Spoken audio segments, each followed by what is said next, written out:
intellectuels et des citoyens quant à la nécessité de défendre un islam modéré.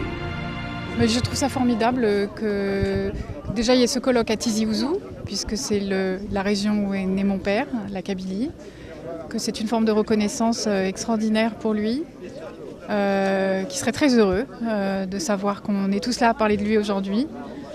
Et je pense que c'est important qu'il y ait cette liberté de parole sur sa pensée ici, à Tizi Ouzou, en Algérie, dans son pays. C'est formidable. À cette occasion, nous allons lui décerner un diplôme d'honneur à titre posthume. C'est une forme de reconnaissance et de réhabilitation. هذا الفكر طالما ما كان منسيا وعلينا أن نستثمره من جديد وأن نستوعبه للخروج من الخطاب الديني المتزمت إلى التنوير وإلى أفق يأتي بالقيم الروحية التي تتزاوج مع القيم الجمالية والحضارية.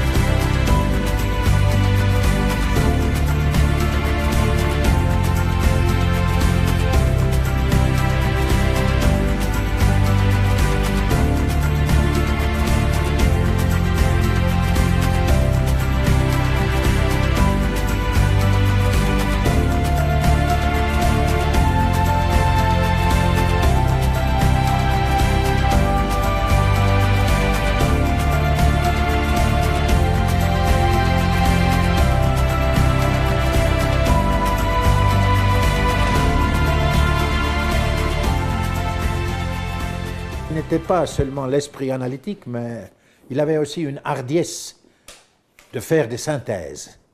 Et il visait à une grande synthèse.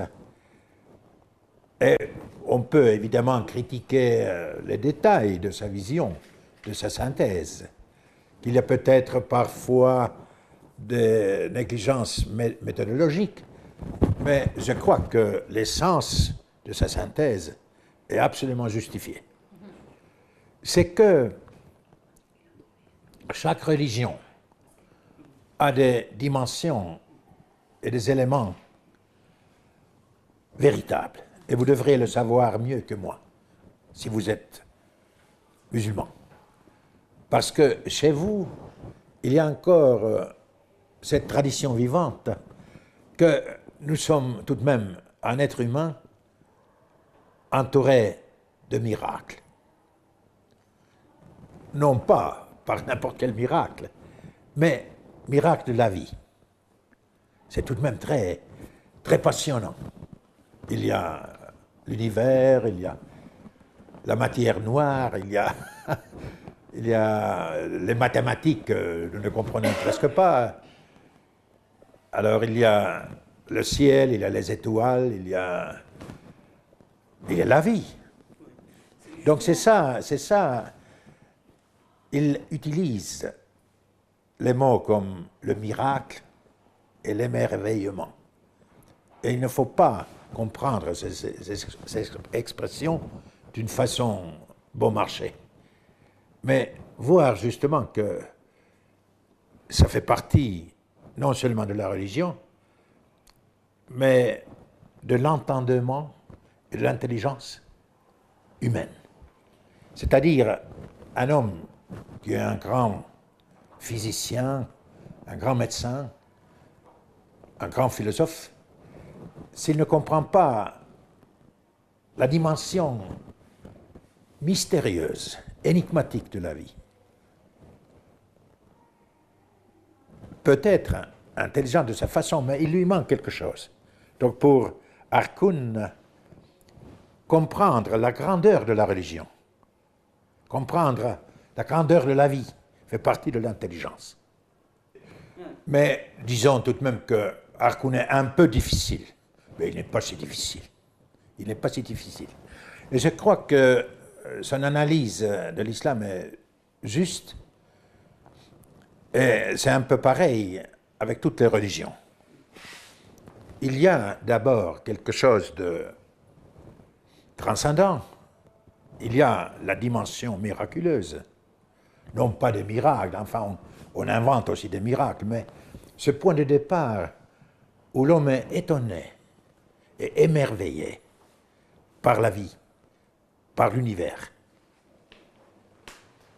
Mais après cette expérience, il y a aussi un fondement d'une existence tragique pour les religions, c'est-à-dire la religion est là aussi pour réconcilier la condition humaine, qui est toujours tragique, avec elle-même, c'est-à-dire pour chercher à réconcilier l'être humain avec l'existence tragique.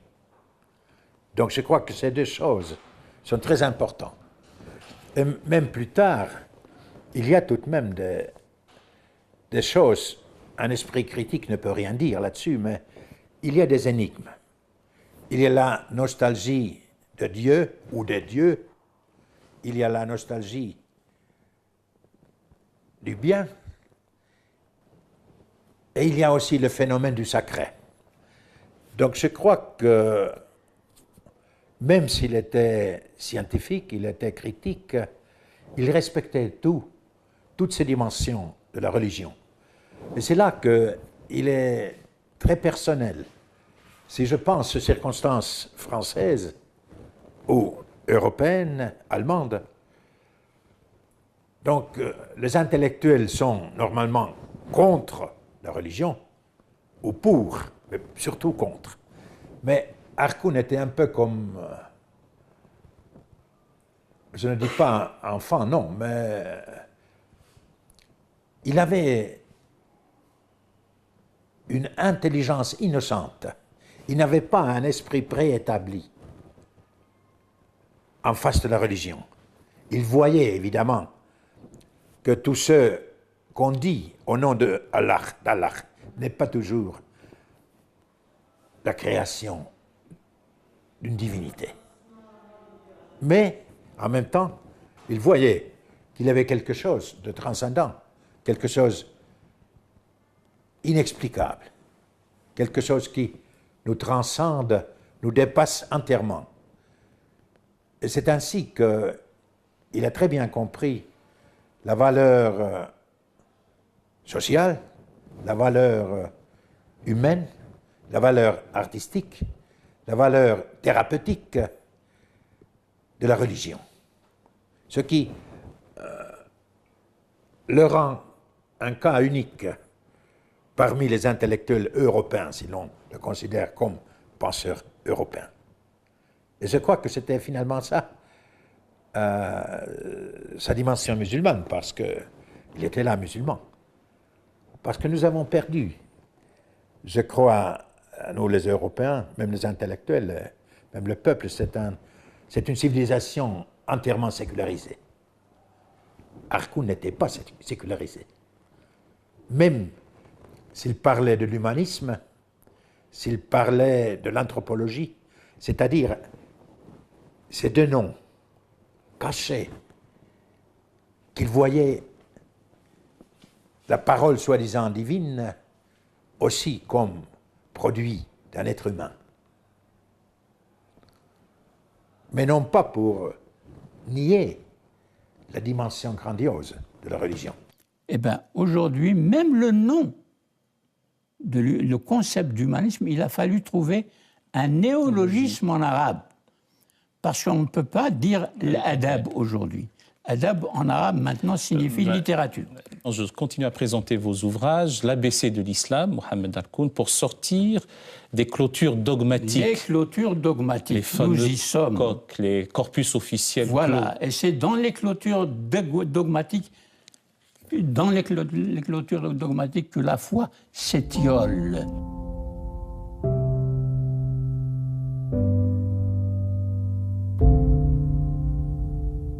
Il était formellement seulement, un intellectuel français. Mais son cœur était absolument musulman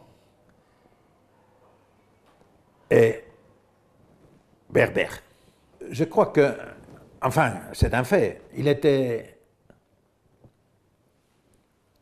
membre de la minorité, d'une minorité en Algérie. Ça lui donnait déjà un regard autre sur toute l'Algérie. Et en même temps, il s'est émigré en France, donc il était africain, il était algérien. Là, il était aussi minoritaire. Mais justement, quand on est minoritaire, on est forcé de penser en profondeur, on est forcé de forger une nouvelle identité et de voir aussi les autres traditions, peut-être avec amitié, mais aussi d'une façon critique. Donc je crois que le fait qu'il était minoritaire, doublement minoritaire, a aiguisé son regard sur la France, évidemment, sur le christianisme, sur l'Algérie.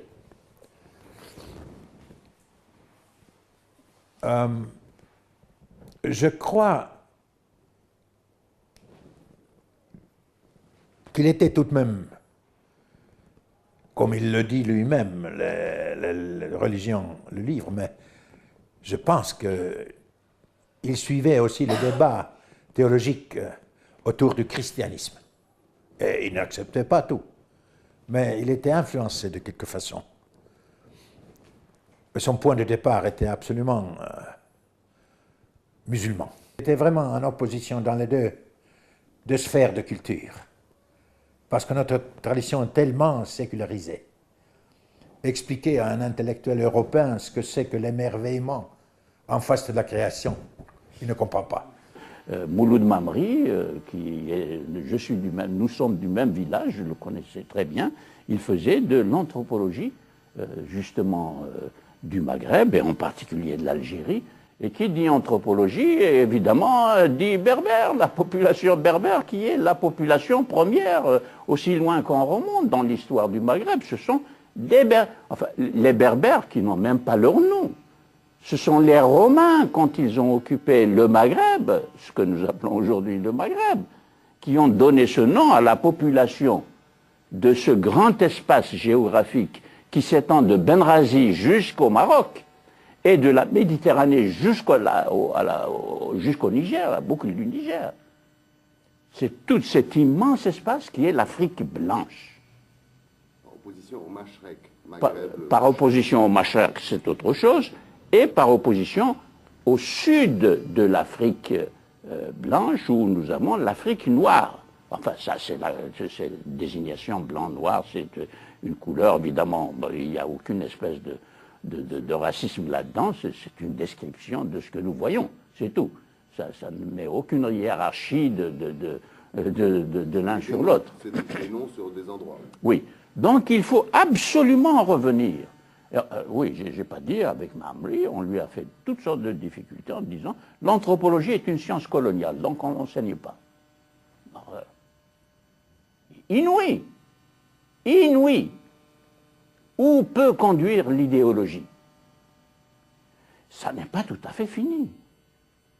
La façon dont l'islam fondamentaliste s'enferme dans une identité liée à un islam ritualisé, qui n'a rien à voir avec la culture accumulée dans la pensée islamique, avec les grands penseurs dont j'ai dit la diversité précédemment, tout cela, on ne le connaît pas. On ne s'en occupe pas. Et on fabrique une identité avec des fragments de référence.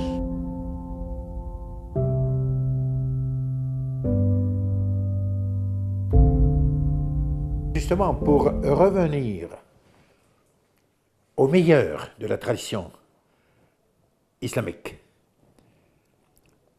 et évidemment, il accuse indirectement que durant des siècles, il y a eu une lecture du Coran docte, mais aussi une lecture qui est au service du pouvoir. Et c'est aussi un peu sa philosophie. Vous voyez, la réalité ne s'ouvre pas au concept, ne s'ouvre pas aux abstractions. La réalité est toujours à 100 dimensions. La réalité est toujours ambiguë, ce qui est la richesse de la réalité. Mais on ne peut pas la capter comme ça, au sens univoque. Et aussi, le message coranique, il a la vertu d'une œuvre d'art qui est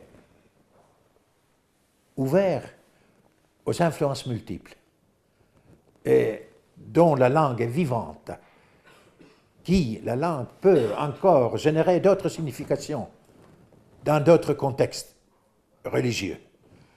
Donc, attacher la tradition coranique à une époque, à un moment, à un pouvoir, à une manipulation, c'est un péché pour Arkoun. Et il veut prendre le meilleur de la tradition. Dans ce sens aussi, prendre des pas en arrière, mais voir en même temps l'actualité et l'avenir. C'est-à-dire, ce n'est pas pour moderniser le Coran dans un sens bon marché, mais c'est de détruire, c'est le mot, attendez, c'est Derrida, c'est donc déconstruire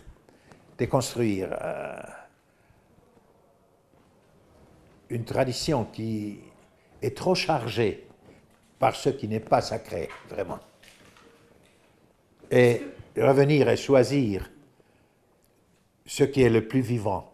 Et pour lui, donc, ce sont les penseurs éthiques islamiques, en partie persans, oui, mais islamiques, en écrivant bien sûr en arabe, qui sont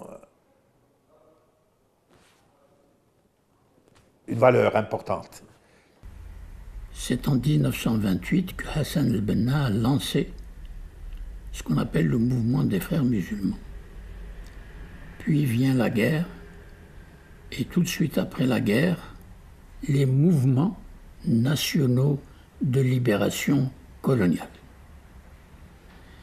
Et ensuite le reste que nous avons vécu depuis les années 1960, en particulier après la mort de Nasser, les frères musulmans justement prennent de l'importance avec toute leur idéologie. Et ensuite, Khomeini, la révolution islamique qui va créer tous les changements, les bouleversements, les rivalités à l'intérieur de l'islam lui-même, entre l'islam saoudien, wahhabite, sunnite et l'islam chiite, qui sont deux grandes branches de ce qu'on appelle l'islam justement, et ce sont des branches théologiquement différentes. Il y a eu des combats entre ces deux versions de l'islam depuis 661, 30 ans après la mort du prophète, au sujet de la légitimité politique. Qu'est-ce qui légitime la personne qui va devenir le successeur du prophète? C'est ce combat très dur, sanguinaire, sur la question de la légitimité politique n'a jamais été résolu. À partir des années 30, il y a deux grandes forces qui vont s'affronter. La force de ce que j'appelle l'idéologie de combat pour la libération et chasser les colonisateurs. Idéologie laïcisante, qui emprunte beaucoup aux idées de la Révolution française. La liberté, la démocratie, tout un langage qui est emprunté à la France et à la culture politique moderne, mais sans la culture démocratique nécessaire qui a existé en Europe et qui a permis à l'Europe de réussir justement sa révolution politique pour pour passer de la théologie politique catholique à la philosophie politique, ce qui est tout à fait différent, car dans la philosophie politique, la raison est autonome et responsable, ce qui n'a jamais existé en islam. Et aujourd'hui, il y a une sorte de rejet forcené de l'Occident, qui est une construction imaginaire de l'imaginaire islamique commun, et qui ignore totalement ce que la raison a accompli en matière de connaissances scientifiques, en matière d'invention, en matière de découverte. Tout cela, l'islam n'y a jamais participé et n'y participe pas encore.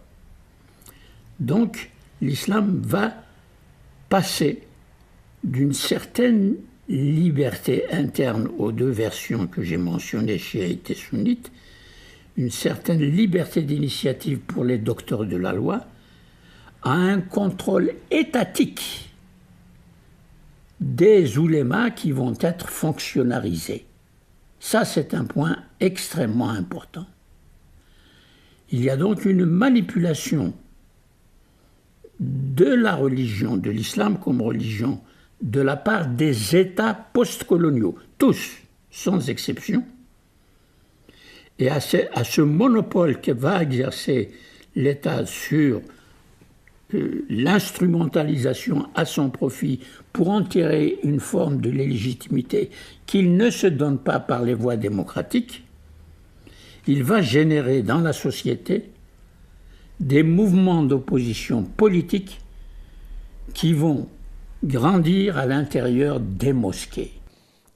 Il est un peu comme saint Thomas d'Aquin chez nous, ou Luther, c'est-à-dire il s'oppose à l'autorité ecclésiastique pour réfléchir lui-même, mais en même temps, en s'intégrant à la grande tradition, même coranique, oublie et négligé faussement. Message tout de même très important pour l'avenir, et aussi à l'université, parce que c'est tout de même c'est de la recherche. C'est principalement de la recherche sérieuse. Mais disons que par sa méthode et par ses écrits, il nous amène à la porte de la foi. Mais il ne nous pousse pas dedans. Il nous laisse le libre arbitre. Ce n'est pas un sermonneux, pas du tout. Mais esprit critique qui révèle